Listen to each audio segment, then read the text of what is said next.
Ó Senhor, vós fostes sempre um refúgio para nós. Já bem antes que as montanhas fossem feitas, ou a terra e o mundo se formassem, desde sempre e para sempre, vós sois Deus. Vós fazeis voltar ao pó todo mortal quando dizeis: voltai ao pó, filhos de Adão, pois 1000 anos para vós são como ontem. Qual vigília de uma noite que passou?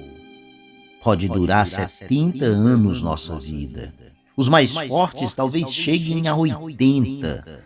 A maior parte é ilusão e sofrimento. Passam depressa e também nós passamos. Saciai-nos de manhã com vosso amor e exultaremos de alegria todo dia. Manifestai vossa obra a vossos servos e a seus filhos revelai vossa glória. Ó Senhor, vós fostes sempre um refúgio para nós. Caríssimos, esperais com anseio a vinda do dia de Deus. O que nós esperamos, de acordo com a sua promessa, são novos céus e uma nova terra, onde habitará a justiça. Caríssimos, vivendo nessa esperança, esforçai-vos para que ele vos encontre numa vida pura e sem mancha e em paz. Vós, portanto, bem-amados, sabendo disso com antecedência, precavei-vos para não suceder que, levados pelo engano destes ímpios, percais a própria firmeza. Antes procurai crescer na graça e no conhecimento de nosso Senhor e Salvador Jesus Cristo.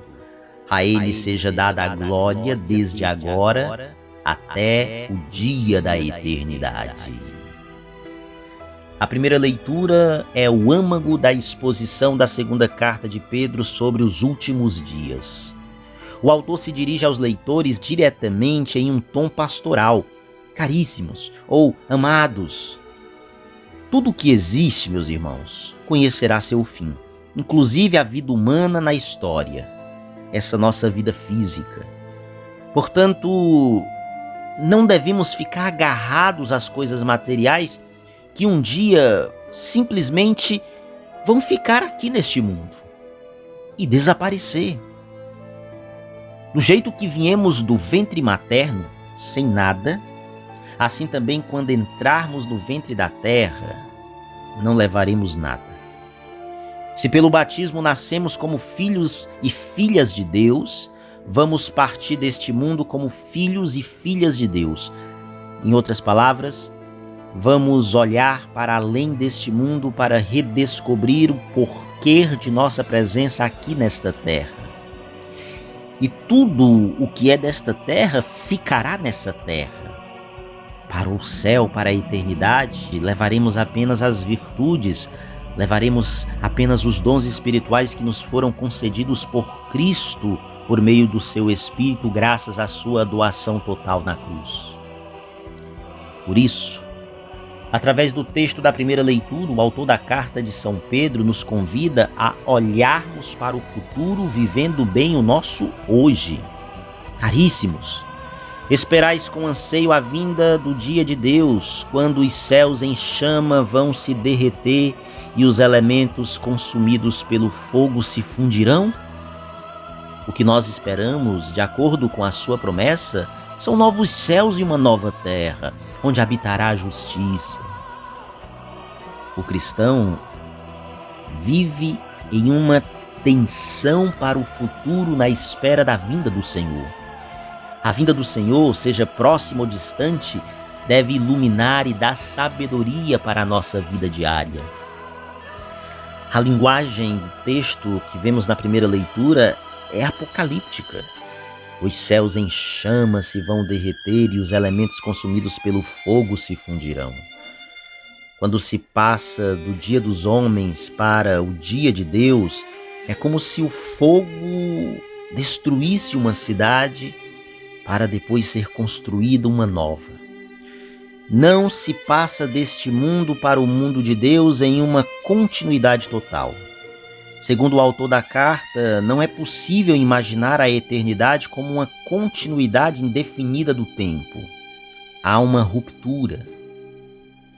E a atitude básica do cristão em relação à parousia, a segunda vinda de Jesus, deve ser diametralmente oposta ao ceticismo dos falsos doutores, pois o que esperamos é o Deus que nos salva.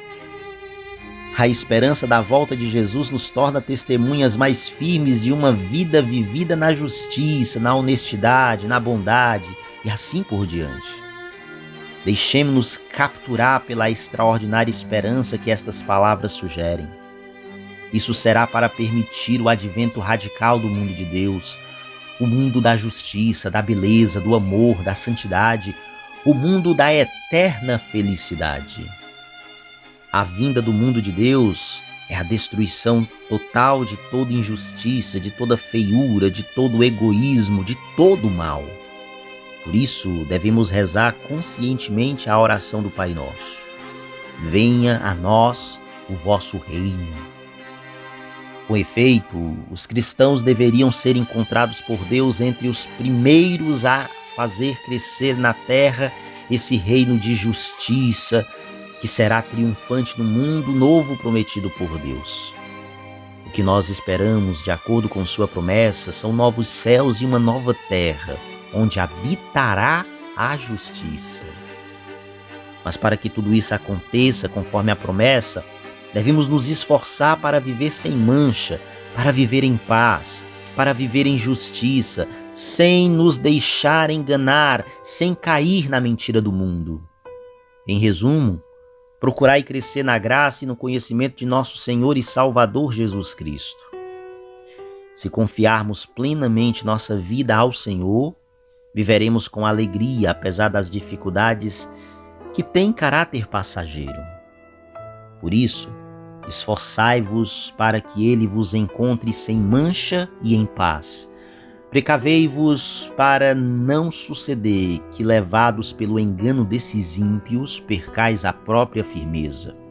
Procurai crescer na graça e no conhecimento de nosso Senhor e Salvador Jesus Cristo. São esses conselhos e advertências que São Pedro nos faz nesta carta que lemos como primeira leitura de hoje. Esta advertência é a consequência da volta do Senhor. Em outras palavras, o que devemos fazer como preparação para a vinda do nosso Deus, embora o momento seja desconhecido, mas a própria vinda é certa, é viver uma vida sem mácula e irrepreensível em paz. Paz neste contexto não se trata da tranquilidade do espírito, e sim da salvação escatológica que agora já cabe ao batizado como fruto da reconciliação com Deus por meio de Jesus Cristo. A Eucaristia que celebramos é alimento, luz, é força para o caminho enquanto esperamos a gloriosa volta de nosso Salvador Jesus Cristo. Com o olhar posto na Páscoa de Jesus, vivamos com firmeza o nosso hoje, apesar de seus desafios e dificuldades. Deus terá a última palavra sobre cada ser humano. E Ele está chegando. Jesus está voltando. Não importa se esperaremos ainda dias, semanas, meses, anos, décadas ou séculos. Ele está voltando. Que estejamos preparados. E se não contemplarmos sua vinda gloriosa, saiba com toda certeza que os olhos dele nos virão chegar ante sua presença para recebermos a herança eterna, a vida sem limites, as eternas alegrias, ou a paga por nossos crimes, por nossas desobediências, por nosso menosprezo à salvação nos concedida. Que estejamos certos disso. Tendes que dar forçadamente a César a moeda que tem impressa a sua imagem. Mas vós, entregai com gosto todo o vosso ser a Deus, porque em vós está impressa a sua imagem, e não a de César. No Evangelho de hoje, vemos que as autoridades daquela época, assim como as de hoje, estavam sempre querendo competir com Deus e não sabiam distinguir entre a fé e a razão, entre o sagrado e o social. Então eles arguem Jesus esperando que ele caísse em uma arapuca. No entanto, coerentemente, Jesus os coloca na berlinda, fazendo que percebam a razão de ser de todas as coisas. Hoje também as pessoas tentam confundir o que é de Deus com o que é do Estado.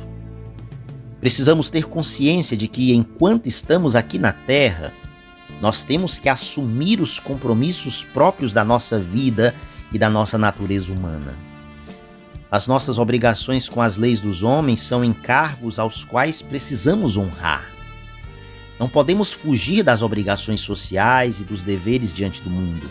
Por isso, Jesus nos ensina: dai, pois, a César o que é de César, e a Deus o que é de Deus. Jesus ele não critica a submissão ao Estado, pelo contrário, ele a aceita como um fato. A organização estatal é necessária para o convívio dos homens. Por isso, neste mundo, os soberanos, os governos, eles exercem a autoridade a qual os homens têm que se sujeitar.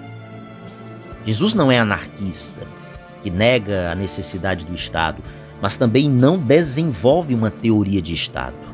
Antes, ele define um comportamento perante ele. Literalmente, Jesus trata de impostos. O imposto é um direito de César. O cidadão tem o dever de manter o governo e todo o aparelho estatal através do seu trabalho. Fraude nos impostos é uma transgressão clara contra o mandamento de Cristo. Mas não podemos esquecer da segunda parte. Dai a Deus o que é de Deus. E para darmos a Deus o que é de Deus, sem nada guardarmos para nós, precisamos da ajuda do Espírito Santo que foi derramado em nossos corações em Pentecostes. Para resumir, usarei um ensinamento de São Jerônimo que diz: tendes que dar forçadamente a César a moeda que tem impressa a sua imagem. Mas vós, entregai com gosto todo o vosso ser a Deus, porque em vós está impressa a sua imagem, e não a de César. São Jerônimo quer dizer que Deus sabe que temos obrigações e que precisamos cumpri-las, pois também são importantes para o nosso crescimento espiritual e o nosso crescimento neste mundo. César tem poder sobre aquilo que é material, de certa forma até sobre as posses materiais que nos pertencem. Mas a alma, a consciência, o espírito não são do seu domínio. César pode julgar os atos externos do homem, mas tudo o que tem a ver com as manifestações internas, com as convicções religiosas e filosóficas, com os pensamentos, é de competência exclusiva de Deus. Devemos fazer a distinção. Ao mundo o que é do mundo, e a Deus o que é de Deus. Não precisamos confundir nem trocar o lado da moeda. Deus deseja a nossa alma, o nosso fervor, o nosso crescimento. E o que possuímos e acumulamos materialmente terá que se tornar um meio eficaz para que tudo isso aconteça segundo a sua vontade e para a edificação do seu reino aqui nesta terra. Louvado seja o nome de nosso Senhor Jesus Cristo, para sempre seja louvado.